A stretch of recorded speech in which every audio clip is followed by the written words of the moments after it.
নমস্কার, 5টার 5 মিনিট নিয়ে আমি অতনু রয়েছে আপনার সঙ্গে। অবশ্যই নজর রাখতে হবে সন্দেশখালির দিকে, তার কারণ শেখ শাহজাহান যার বাড়িতে সেই 5ই জানুয়ারি যেতে গিয়ে বাধা পেয়েছিল ইডি, সিবিআই তালা ভেঙে, সিল করা তালা ভেঙে তার বাড়িতে আজ ঢুকলো সরবেরিয়ার সেই আকুঞ্জি পাড়ার বাড়িতে। শুধু তাই নয়, সিবিআই এর তদন্তকারীরা তার সঙ্গে মার্কেটে এবং মার্কেটের পাশাপাশি শাহজাহান ঘনিষ্ঠ দিন আলীর বাড়িতে ডুগরিপাড়ায়, সন্দেশখালীর ডুগরিপাড়ায় দিন আলীর বাড়িতে শাহজাহানের সঙ্গে দেখুন দিন আলীর ছবি রয়েছে তার বাড়িতে।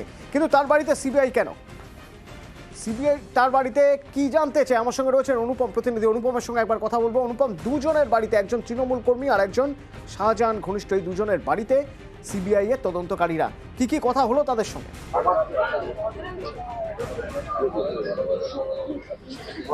হ্যাঁ দেখো তনুদা, এই যে ডুগরিপাড়া ডুগরিপাড়াতে দিন আলী মোল্লার বাড়িতে সিবিআই এর আধিকারিকরা ঢোকে। এখানে দিন আলী মোল্লার সঙ্গে একদম ওতপ্রোতভাবে শেখ শাহজাহানের সঙ্গে ঘনিষ্ঠ সম্পর্ক। এই দিন আলী মোল্লা ছেলে, সে হচ্ছে শেখ শাহজাহানের যেসব ব্যবসা, ইটভাটা বা মেচোভেড়ি এবং অন্যান্য যেসব ব্যবসা আছে সেই সব ব্যবসার সঙ্গে ওতপ্রোতভাবে জড়িত। সেই সব ব্যবসা সে দেখাশুনো করতো এবং যে 5ই জানুয়ারি যখন ইডির ওপরে হামলা হয় সেই সময় এই দিন আলী মোল্লার ছেলেকে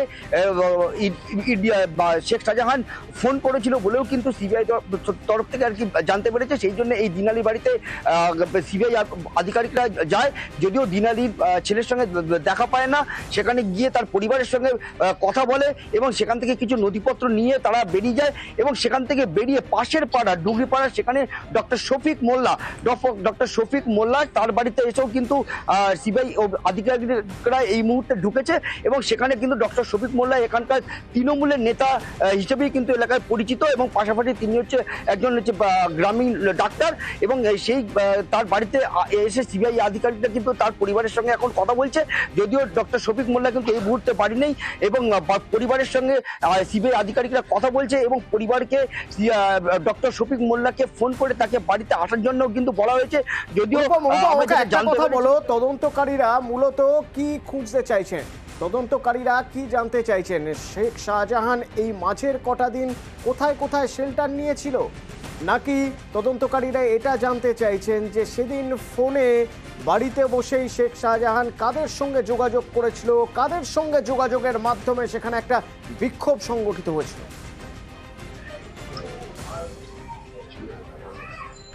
দেখো অতনুদা, এই দুটো বিষয় কিন্তু একদম পরিষ্কার। তার কারণ হচ্ছে 5ই জানুয়ারি যখন 7:20 নাগাদ যখন ইডি আধিকারিক সংবাদ মাধ্যমের উপরে যখন হামলা চালায় শেখ শাহজাহানের অনুগামীরা, তখন কিন্তু শেখ শাহজাহান যেটা জানতে পারা গেছে যে তিনি কিন্তু বাড়িতে ছিলেন না, বাড়ির পাশেই তিনি ছিলেন।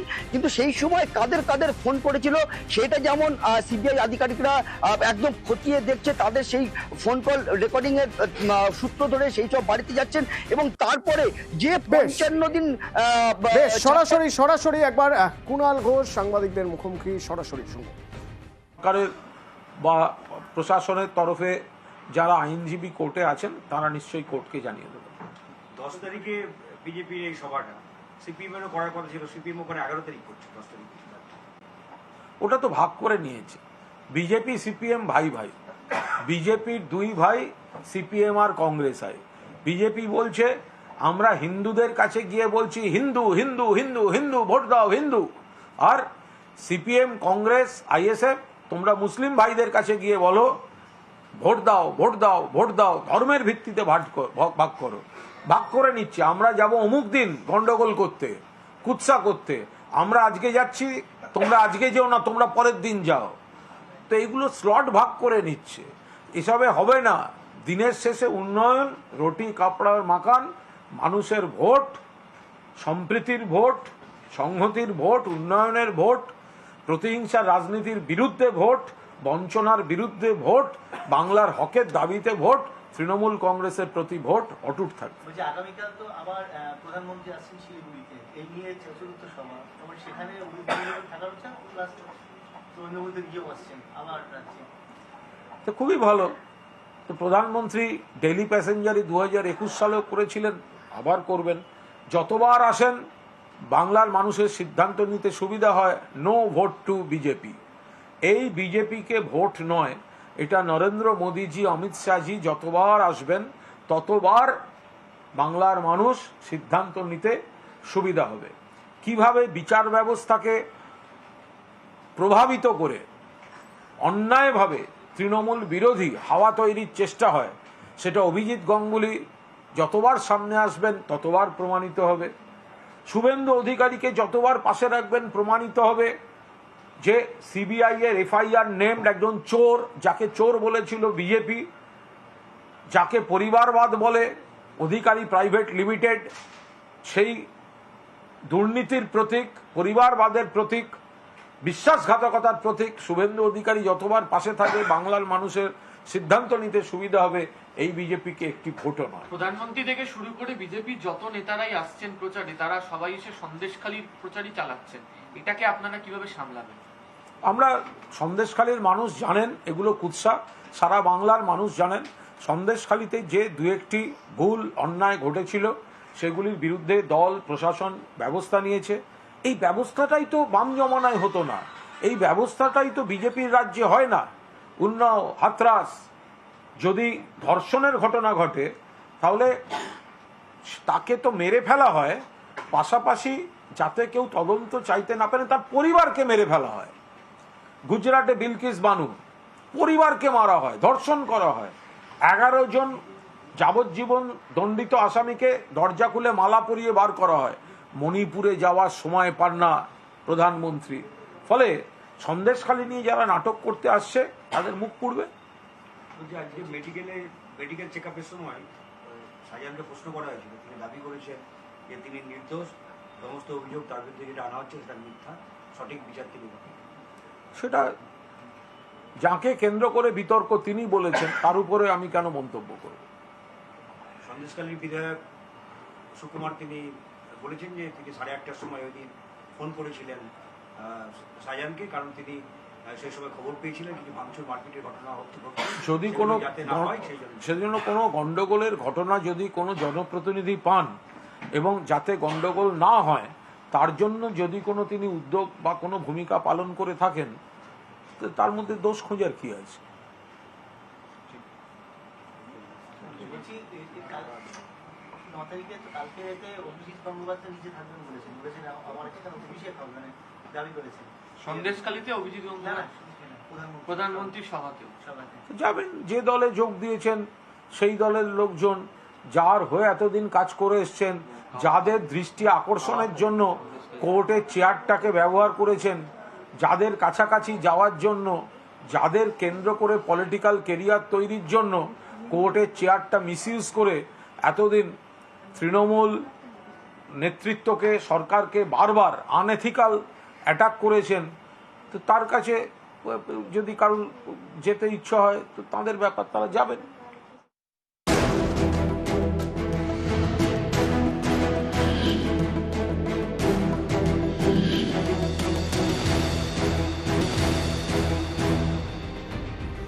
সকাল থেকে আমাদের নজরে ছিল শাহজাহানের বাড়ি, সেই বাড়ি যে বাড়িতে ঢুকতে গিয়ে বিক্ষোভের মুখে পড়ে ইডি আধিকারিকের মাথা ফাটে। তো আজ সিবিআই এর টিম সেখানে গিয়েছিল। সিল করা সেই বাড়ি সকাল 10:46 নাগাদ তালা খুলে সিবিআই তদন্তকারীরা তারা ভিতরে ঢুকলেন। আর কিছুক্ষণ আগের ছবি আপনাদের দেখাই, শাহজাহানের সেই বাড়ি আবার সিল করে দিল সিবিআই, অর্থাৎ তদন্তের স্বার্থে তারা খুলেছিলেন, তারা ভিতরে গিয়েছিলেন, তাদের সঙ্গে ফরেন্সিক টিম ছিল এবং বেশ কিছু নথি, কিছু সেই নথিগুলো তারা সংগ্রহ করার পর তারা সিল করে দিলেন আবার বাড়ির সদর দরজা। অমিত প্রতিনিধি আমার সঙ্গে রয়েছে সকাল থেকেই। অমিত, তুমি ছিলে এখানে এবং প্রায় 7 ঘন্টা সিবিআই তদন্তকারীরা এখানে তদন্ত করলেন, খুঁজে দেখলেন, নথি খুঁজে দেখলেন, ঠিক কি দেখলেন, কি পেলেন বলে মনে হলো তোমার? তো প্রথমেই তোমাকে জানিয়ে রাখবো, শাহজাহান শেখের বাড়ি থেকে সিবিআই তরফে বেশ কিছু নথিপত্র তারা বাজেয়াপ্ত করেছেন এবং সেই বাড়িতে একটি কম্পিউটার ছিল, সেই কম্পিউটারে হার্ড ডিস্কটি বাজেয়াপ্ত করা হয়েছে, এমনটাই সিবিআই সূত্র থেকে আমরা জানতে পারছি। 10টা বেজে 46 মিনিটে সরবেরিয়ার আপুঞ্জি পাড়ার শাহজাহান শেখের বাড়ি এই বাড়িতে এসে উপস্থিত হয় সিবিআই আধিকারিকরা। সঙ্গে ছিলেন টিভির দুজন আধিকারিক, কারণ 23শে জানুয়ারি ইডির তরফে অভিযান চালিয়ে সে বাড়িটি কিন্তু সিল করে দেওয়া হয়েছিল। ইডির অফিসারদের উপস্থিতিতে একদম চাবি দিয়ে সেই বাড়িটি সিল খোলার পরে চাবি দিয়ে বাড়ি খোলা হয় এবং তারপরে সিবিআই আধিকারিকরা ভেতরে যান এবং দীর্ঘ বলা যেতে পারে বেলা 11টার পর থেকে পৌনে 5টা পর্যন্ত এই প্রক্রিয়া, অর্থাৎ এই তল্লাশি অভিযানের প্রক্রিয়া চলে। তারপরে 5টা বেজে 2 মিনিটে সিবিআই আধিকারিকরা বাইরে বেরিয়ে আসে। এরপরে আবারও সিল করার প্রক্রিয়া শুরু হয় এবং 5টা বেজে 12 মিনিটে সিল করার প্রক্রিয়া পুরোপুরি সম্পন্ন হয় এবং 5টা বেজে 14 মিনিটে সিবিআই আধিকারিকরা শাহজাহান থেকে বাড়ি থেকে বেরিয়ে যান। এবং আরো একবার জানিয়ে রাখবো, এই যে প্রায় 6 ঘন্টারও বেশি সময় ধরে এই তল্লাশি অভিযান চালানো হলো শাহজাহান থেকে বাড়িতে। এই বাড়ির মধ্যে থেকে একটি কম্পিউটার ছিল, সেই কম্পিউটারে হার্ড ডিস্ক বাজেয়াপ্ত করা হয়েছে। অন্যদিকে তারা বেশ কিছু নথিপত্র তারা পেয়েছেন, সেগুলো বাজেয়াপ্ত করা হয়েছে এবং সেগুলো খতিয়ে দেখা হবে। খতিয়ে দেখবেন সিবিআই আধিকারিকরা। একই সঙ্গে শুধুমাত্র সিবিআই আধিকারিকরা এসেছিলেন এমনটা নয়, তাদের সঙ্গে সেন্ট্রাল ফরেন্সিক ল্যাবের যারা সায়েন্টিস্ট তারা এসেছিলেন এবং সকাল থেকে আমরা দফায় যেভাবে তারা বাড়িটির ম্যাপিং তারা করেছেন, ডিজিটাল ম্যাপিং করেছেন, 3D স্ক্যানার ব্যবহার করা হয়েছে, সমস্ত কিছু কিন্তু ডিজিটাল এভিডেন্স এবং এভিডেন্স সংগ্রহের কাজ তারা করেছে এবং একই সঙ্গে তল্লাশি অভিযান চালানো হয়েছে। কারণ ইডি আধিকারিকদের মারধরের ঘটনা কিন্তু এই বাড়িকে কেন্দ্র করে, অর্থাৎ এই বাড়িতে 5 জানুয়ারি ইডির তরফে অভিযান চালানো হয়েছিল। ধন্যবাদ অমিত। সন্দেশখালী রাজ্য রাজনীতিতে এখন ইস্যু হয়ে দাঁড়িয়েছে। এই সন্দেশখালী শেখ শাহজাহান সন্দেশখালীর ঘটনা 5 তারিখ থেকে যদি শুরু হয়, তারপর থেকে বারবার বিভিন্ন রাজনৈতিক দল এই সন্দেশখালী ইস্যু তুলে এনেছে। তো এবার যে ব্রিগেড হবে 10 তারিখ, সেখানেও এই প্রসঙ্গ কি উঠবে? সন্দেশখালী ইস্যু, জনগর্জন সভা নাম দেওয়া হয়েছে ব্রিগেডের। মঞ্চ প্রস্তুত। কেমন মঞ্চ? এই ব্রিগেডে রেকর্ড জনসংখ্যা হবে বা রেকর্ড মানুষ আসবেন দাবি করছে তৃণমূল। কেমন হচ্ছে এই মঞ্চের প্যাটার্ন কি? এক নজরে একবার দেখে নেওয়া যাক। তৃণমূলের নবজোয়ার যাত্রার সময়ও অভিষেক বন্দ্যোপাধ্যায় যেখানে তিনি রাতের অধিবেশন করতেন, সেখানেও মঞ্চসজ্জাতে আধুনিক রকমের ব্যবস্থা প্রয়োগ করা হয়েছিল। আর এই প্রথম রাজ্যে ব্রিগেড সমাবেশের ক্ষেত্রেও যে মঞ্চসজ্জা করা হচ্ছে, সেখানে এই ধরনের র্যাম্পের ব্যবহার হচ্ছে। প্রায় 340 মিটারের যে র্যাম্প, সেটা ব্রিগেডে তৃণমূল কংগ্রেসের ব্রিগেড জনগর্জন সভার মূল মঞ্চের সঙ্গে যুক্ত থাকছে। আর এই র্যাম্পের দুটো প্রশস্ত দিক রয়েছে, ডান দিক এবং বাম দিকেও 150 মিটার করে সেই র্যাম্পকে প্রশস্ত করে দেওয়া হয়েছে। মূলত এই র্যাম্প তৈরি করার কারণই হচ্ছে ব্রিগেডের লক্ষাধিক মানুষের জমায়েত হবে এবং যারা নেতারা থাকেন তারা মঞ্চে থাকেন, অনেকটা দূর থেকে তাদেরকে সহজে লক্ষ্য করতে পারা যায় না। আর এই ব্রিগেডের ক্ষেত্রে যেহেতু কেন্দ্রীয় বঞ্চনার শিকার যারা, তাদেরকেই মূলত জমায়েতে সামনের সারিতে রাখার সিদ্ধান্ত নেওয়া হয়েছে। সেই মানুষদের কাছে নেতারা যাতে তাদের বক্তব্য রাখতে গিয়ে অতি সহজেই পৌঁছে যেতে পারেন মূল মঞ্চ থেকে নেমে এসে, তাই এই বিশাল আকার র্যাম্পের আয়োজন। ক্যামেরা জ্যোতির্ময় বসুর সাথে আবির ঘোষাল, নিউজ 18 বাংলা, কলকাতা। তো এই জনগর্জন সভায় যোগ দিতে রাজ্যের বিভিন্ন প্রান্ত থেকে তৃণমূল কর্মী সমর্থকরা ইতিমধ্যেই আসতে শুরু করে দিয়েছেন। এই দেখুন হাওড়া স্টেশনের ছবি। হাওড়া স্টেশনে তৃণমূল কর্মী সমর্থকরা তারা ট্রেনে এসে নামছেন। হাওড়া স্টেশনের বাইরে বাস রয়েছে, সেই বাসে করে তারা পৌঁছে যাচ্ছেন। তারা আজ থাকবেন, কাল থাকবেন, পরশুদিন ভোর থেকেই তারা চলে যাবেন ব্রিগেডের উদ্দেশ্যে। দেবাশিস প্রতিনিধি আমার সঙ্গে রয়েছেন। দেবাশিস, এখনো পর্যন্ত এই হাওড়া স্টেশন চত্বরে যারা এসে পৌঁছেছেন, কোথা থেকে এসেছেন, কোথায় যাচ্ছেন তারা? মূলত উত্তরবঙ্গ থেকে মানুষজন তারা বা তৃণমূল সমর্থকেরা তারা কিন্তু ইতিমধ্যেই ব্রিগেড মুখী, অর্থাৎ মালদা থেকে যে ট্রেনটি আজকে আসে দুপুর 3:30টার সময়, সেই ট্রেনে করে প্রায় কয়েকশো কর্মী সমর্থক তারা কিন্তু এসে পৌঁছেছে হাওড়া স্টেশনে। সেখানে তাদেরকে অভ্যর্থনা জানান উত্তর হাওড়ার বিধায়ক গৌতম চৌধুরী ও হাওড়া জেলা যুব তৃণমূল কংগ্রেসের সভাপতি কৈলাস পেশা। তাদেরকে সেখান থেকে একটি বাসে করে, অর্থাৎ বেশ কিছু বাসের ব্যবস্থা করা হয়েছে। এই বাসে করে আপাতত তাদেরকে গীতাঞ্জলি স্টেডিয়াম সেখানে পাঠিয়ে দেওয়া হচ্ছে এবং আজকে থেকে অর্থাৎ দুপুর 3:30 থেকেই প্রথম এই ব্রিগেডমুখী মানুষজন যারা হাওড়া স্টেশনে এলেন, এরপর একে একে ট্রেনে কিন্তু বিভিন্ন রাজ্যের বিভিন্ন প্রান্ত থেকে মানুষজন আসবে, যাদেরকে গীতাঞ্জলি স্টেডিয়ামে নিয়ে যাওয়া হচ্ছে। গীতাঞ্জলি স্টেডিয়ামে যেমন থাকার ব্যবস্থা রয়েছে, তাদের ঠিক সেরকমই ব্যবস্থা রয়েছে ইকো পার্কে। দেখুন এই ইকো পার্কে এখানে এক একটা জায়গা তৈরি করে দেওয়া হচ্ছে, মেডিকেল ক্যাম্প, হ্যাঙ্গার ওয়ান। এখানে উত্তর দিনাজপুর থেকে যারা আসবেন তাদের থাকার জায়গা রয়েছে, দক্ষিণ দিনাজপুর থেকে যারা আসবেন তাদের থাকার জায়গা রয়েছে।